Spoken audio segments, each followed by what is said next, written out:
Assalamualaikum warahmatullahi wabarakatuh. Sahabat-sahabat Muamalah Daily, apa kabar? Mudah-mudahan sehat walafiat di tengah pandemi dan tetap survive di tengah keterbatasan. Nah, kali ini kita akan bahas salah satu tema muamalah, yaitu nabung emas.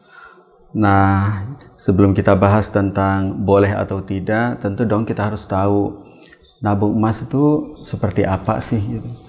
Nah, sederhananya nabung emas itu beli tunai kemudian titip, tapi pembeliannya secara online. Jadi konsumen atau calon pembeli beli secara tunai melalui mobile banking atau fitur-fitur online lainnya, kemudian dititip kepada penjual, diserah terimakan fisiknya kemudian. Nah, apakah transaksi nabung emas ini diperkenankan atau tidak? Coba kita jelaskan dalam poin-poin berikut ini.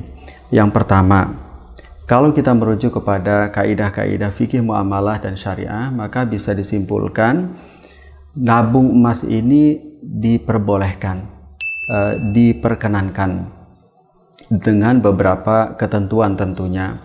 Di antaranya adalah saat seseorang sedang transaksi beli emas, maka harus disepakati emas yang dibeli itu emas apa, berapa gram.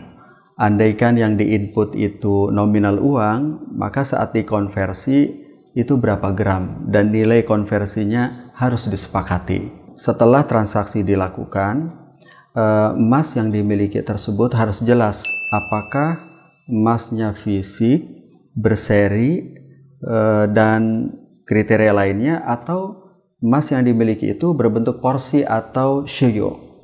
Nah, baik pertama ataupun kedua itu diperkenankan, sebagaimana salah satu klausul dari standar syariah internasional IOV di Bahrain yang menegaskan yajuzu tamaluku dzahabi ala shio bihaitsu yatamallaku kullu syarikin hissatan syai'atan muhaddatan nisbah fi kimiyatin kulliyatin muayyanah.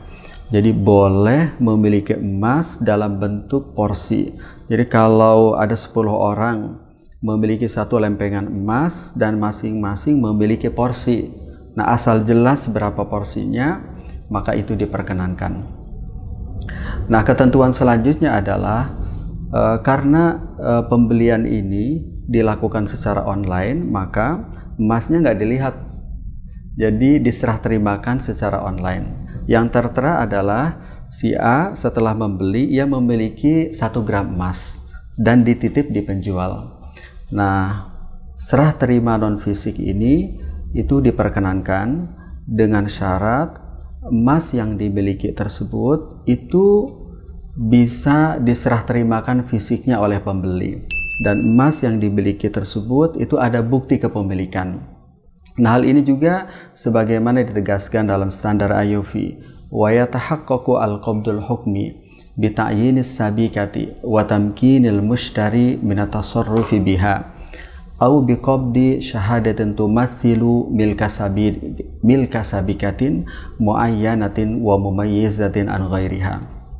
Jadi serah terima itu diperkenankan dengan syarat si pembeli bisa cetak fisik, bisa serah terima fisik, dan ada bukti kepemilikan.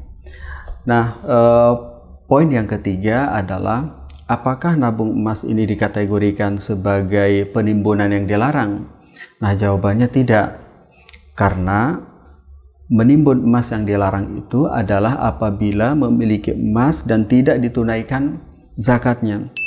Sebagaimana firman Allah Subhanahu wa taala, a'udzubillahi minasyaitonir rajim, walladzina yaknizuna adz-dzahab wal fiddata wa la yunfiquna fi sabilillah fabashshirhum bi'adzabin alim. Oleh karena itu, saat seseorang membeli emas secara online, kemudian dititip untuk investasi dan ditunaikan zakatnya, maka termasuk kategori investasi yang halal dan diperkenankan.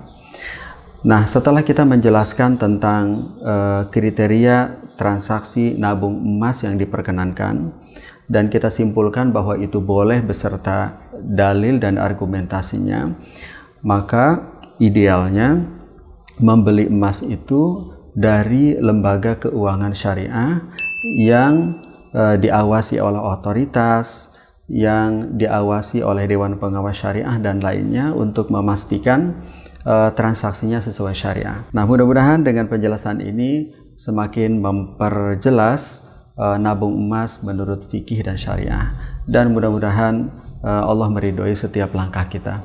Assalamualaikum warahmatullahi wabarakatuh.